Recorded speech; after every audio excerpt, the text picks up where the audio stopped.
Pineapple pudding. Peel and slice a ripe pineapple.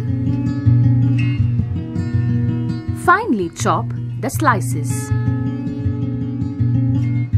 In a saucepan, cook 1 cup chopped pineapple with water and sugar. Run it through a strainer. Melt soaked gelatin through double boiling.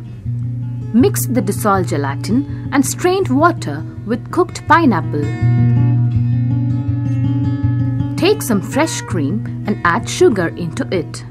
Beat it well and add to the pineapple mix. Mix it thoroughly. Pour into a mold. Refrigerate overnight before serving.